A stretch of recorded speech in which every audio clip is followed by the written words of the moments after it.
Pope Francis இறுதி பயணம் இன்னும் சற்று நேரத்தில் துவங்க இருக்கிறது. தனது பெயரை லத்தீன் மொழியில் பொறிக்கப்பட வேண்டும் அப்படின்னு ஒரு வேண்டுகோளை விட்டிருந்தார். அதன்படி அவருடைய பெட்டியில், அவர் வைத்திருக்கக்கூடிய பெட்டியில், அவர் இளைப்பாறக்கூடிய அந்த பெட்டியில் அவருடைய பெயர் லத்தீன் மொழியில் பொறிக்கப்பட்டிருக்கிறது. நூற்றாண்டுகளுக்கு பிறகு வாட்டிக்கனுக்கு வெளியே அடக்கம் செய்யப்படக்கூடிய முதல் போப் தான் போப் பிரான்சிஸ். பொதுவாக ஒரு போப் உயிரிழந்தார்கள், இறந்தார்கள், காலமானார்கள் அப்படின்னு பார்க்கும்போது 4 to 6 நாட்களுக்குள்ள அடக்கம் செய்யப்படுவார்கள். ஆனால் போப் பிரான்சிஸ் 5வது நாளில் நல்லடக்கம் செய்யப்பட இருக்கிறார். இன்னும் சற்று நேரத்தில் அதற்கான அனைத்து நடவடிக்கைகளும் இந்த கூட்டு திருப்பலி நிறைவு பெற்றவுடன் தொடங்கும். இன்னும் சற்று நேரத்தில் அது நிறைவு பெறும் என்று எதிர்பார்க்கப்படுகிறது. இந்த நிலையில் தஞ்சையினுடைய பங்கு தந்தை திரு தோமி அவர்கள் நம்மிடையே, என்னோட பிசினஸுக்கு ஜிஎஸ்டி நோட்டீஸ் வந்திருக்கு பாரு. உடனே ஜிஎஸ்டி எக்ஸ்பர்ட் பேசு. உடனே எப்படி கிடைக்கும்? பாஸ்வாலா பி தி பாஸ். தொலைபேசி வாயிலாக இணைகிறார். வணக்கம் திரு தோமி. மறைந்த போப் பிரான்சிஸ் அவர்களுடைய நினைவுகளை நீங்கள் பகிர்ந்துக்கோங்க. நீங்கள் பார்த்தவரை அவர் இந்தியாவுக்கு வர முடியல அப்படிங்கிறது அவருடைய நிறைவேறாத ஆசையாக பார்க்கப்படுகிறது. 2025ஆம் ஆண்டிற்கு பிறகு அவர் வருவதாக அறிவித்திருந்தார். கடைசியாக ஈஸ்டர் தினத்திற்கூட தன்னுடைய செய்தியை, வாழ்த்து செய்தியை மக்களுக்கு தெரிவித்திருந்தார். உடல்நல குறைவு காரணமாக இறந்திருக்கிறார். உங்களுடைய நினைவலைகள். திருத்தந்தை பிரான்சிஸ் கத்தோலிக்க திருச்சபைக்கு தலைவராக கிடைத்தது ஒரு கொடை என்றால், இது உலக மக்களுக்கே, உலக சாம்ராஜ்யங்களை எல்லாம் ஒரு மனசாட்சியாக இருந்து கொண்டு சென்றவர். இந்த 12 ஆண்டுகளுக்குள் பலவிதமான காரியங்களில் அவர் தன்னுடைய குரலை உறக்க சொன்னவர். ஒரு கத்தோலிக்க திருச்சபையினுடைய தலைவராக, ஆன்மீக தலைவராக மட்டும் இருக்கவில்லை. அவர் ஆயராக அர்ஜென்டினா நாட்டின் புயனஸ் ஏர்ஸ் உயர் மறைமாவட்டத்தில் பணியாற்றிய போது 18 ஆண்டுகள் அவர் ஆயராக, ஆனால் சேரிகளின் ஆயராக, ஏழைகளின் ஆயராக, பிளாஸ்டிக் பொருட்களை எல்லாம் பொறுக்கி விற்கிற அந்த சேரி மக்களை எல்லாம் ஒன்று திணைத்து அந்த நாட்டிலேயே ஒரு பேர் இயக்கத்தை உருவாக்கி அந்த அரசோடு போராடி அவர்களுக்கு குடியிருப்புகளை எல்லாம் வாங்கி கொடுத்தவர். பணக்காரர்களால் மிக கேவலமாக இவர் சேரிகளின் ஆயர் என்று சொல்லப்பட்டார், ஏழைகளின் ஆயர் என்று சொல்லப்பட்டார். இவர் இத்தாலியில இவருடைய பெற்றோர்கள் பிறந்திருந்தாலும் அவர் பெற்றோர்கள் குடிபெயர்ந்து அர்ஜென்டினா நாட்டில் உள்ள புயனஸ் ஏர்ஸ் என்ற அந்த இடத்திலே குடியேறுகிறார்கள். ஒரு சிறிய அபார்ட்மெண்ட்லே, எளிய குடும்பம்.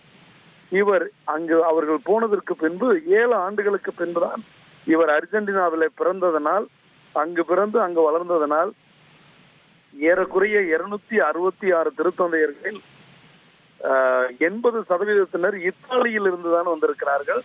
இவர் ஐரோப்பாவிற்கு வெளியே தென் அமெரிக்காவில் இருந்து வந்த முதல் திருத்தந்தை என்பது குறிப்பிடத்தக்கது.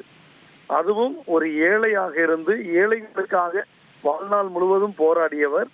இவர் தன்னுடைய சமையலை தானே பார்த்து கொண்டவர், தன்னுடைய துணிமணிகளை தானே துயர்த்தவர், தன்னுடைய வேலைகளை செய்து அவர் திருத்தந்தை ஆகிற வரை பொது பேருந்துகளில் பயணம் செய்தார்.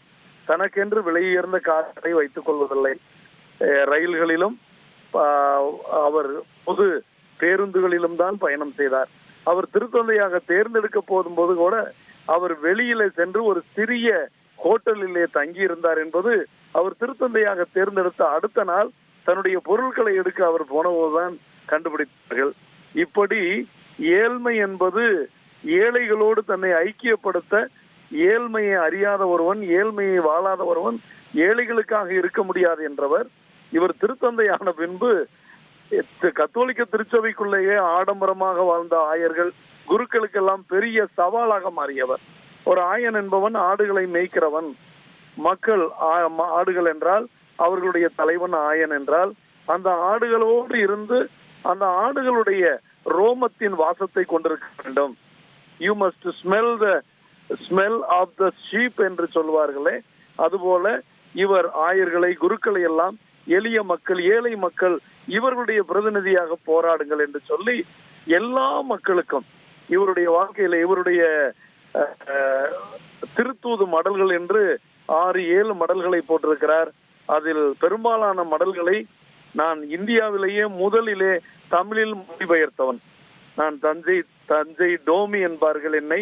நான் நம்வாழ்வு என்ற வார பத்திரிகையிலே ஆசிரியராக இருந்தபோது லூமன் ஃபிதை என்ற நற்செய்தியின் ஒளி, அதற்கு பின்பு தேயிஸ் காரித்தாத் எஸ்டி என்று போப் பெனடிக்ட் போட்ட அந்த லத்தீன் மொழியில் இருந்து வந்த நூல், அதற்கு பின்பு ஜாய் ஆஃப் த காஸ்பல் நற்செய்தியின் மகிழ்ச்சி என்ற நூல். சுற்றுப்புற சூழலை பற்றியும் இந்த பூமியை நாம் காக்க வேண்டும், சுற்றுப்புற சூழலை காக்க வேண்டும். நாம் வாழுகின்ற இந்த பூமி பாதுகாப்பாக இருந்தால்தான் நமக்கும் நம் பின்வருகின்ற சந்ததிக்கும் அது பயனுள்ளதாக இருக்கும். இது நம்முடைய காலத்தின் கட்டாயம். நம்முடைய பாதுகாப்பு இந்த பூமியின் பாதுகாப்பில் தான் இருக்கு என்பதை வலியுறுத்தி சொல்லி உலக மக்களை எல்லாம் மரம் வளர்ப்பதற்கு மட்டுமல்ல, இந்த பூமி இன்று சுட்டு எரிக்கிறது.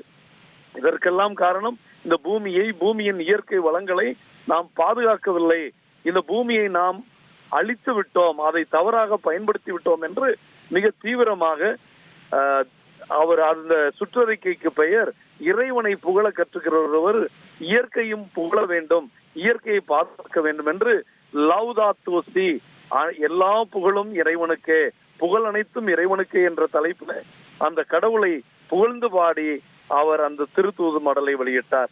அது மட்டுமல்ல, உலகத்தில் 1000 ஆண்டுகளுக்கு பின்பு இஸ்லாமிய நாடுகளுக்கு ஒரு கிறிஸ்தவ தலைவராக துருக்கிக்கு சென்று அங்கிருக்கிற இமாம் ஒரு முஸ்லிம் மாஸ்கிலே சென்று அந்த இமாமோடு கட்டி தழுவி இஸ்லாமியர்களோடும் கிறிஸ்தவர்கள் ஒற்றுமையாக இருக்க வேண்டும், யாரும் இந்த பூமியில் நாம் எல்லாம் கடவுளுடைய மக்கள், நாம் யாரும் மதத்தின் பெயரால் மொழியின் பெயரால் ஜாதியின் பெயரால் பிரிந்து கொடுக்க கூடாது என்று இஸ்லாமியர்களோடு உறவை ஏற்படுத்த துருக்கிக்கு முதலே பயணம் செய்த திருத்தந்தை என்ற பெயரை பெற்றார். இதோடு மட்டுமல்ல, இந்தியாவிலிருந்தும் உலக நாடுகளிலிருந்தும் எல்லா மதங்களினுடைய தலைவர்களையும் ரோமாபுரியிலே அழைத்து நாம் எப்படி மதத்தின் பெயரால் நடக்கின்ற போர்கள் சண்டைகளை எல்லாம் தீர்க்க உலக அமைதிக்காக போராடலாம் என்று அவர் இந்த மக்களோடு பண்ணினார்கள். கேரளாவிலிருந்து போன அந்த அம்மா அவர்கள் இப்படிப்பட்ட ஒரு தெய்வீகமான தலைவரை நான் இதுவரை கண்டதில்லை, அவரை பார்த்த போதே எனக்கு அப்படி இருந்தது என்று. இப்படி ஆன்மீக தலைவர்களோடு மட்டுமல்ல, அரசியல் தலைவர்கள், அது அமெரிக்க ஜனாதிபதியாக இருந்தாலும், ரஷ்ய தலைவராக இருந்தாலும், இங்கிலாந்தின் தலைவராக இருந்தாலும், ஐரோப்பா, நீ எவ்வளவு பெரிய பணக்காரனாக இருந்தாலும் நீ தலைவனாக இருப்பது தொண்டாற்றுவதற்கு தான் என்று, அது ட்ரம்பாக இருந்தாலும், ஜோ பைடனாக இருந்தாலும், ஒபாமாவாக இருந்தாலும், இவருடைய திருத்தந்தை காலத்தில் இருந்த அமெரிக்க அதிபர்களை நேரடியாக கூப்பிட்டு அவர்கள் தவறான முடிவெடுத்த போது அதை தட்டி கேட்டவர். குறிப்பாக இந்த சிசு கொலை, கருக்கலைப்பு செய்வதை கடுமையாக எதிர்த்தவர். கருவறைகளை கல்லறையாக்க கூடாது, குழந்தைகளை கருவறையிலே கல்லறையாக்குகின்ற கருச்சிதைவு அது மனித உயிருக்கு எதிரானது, மனித உயிர் மீது மனிதர்களுக்கு அதிகாரம் இல்லை என்று சொன்னவர்.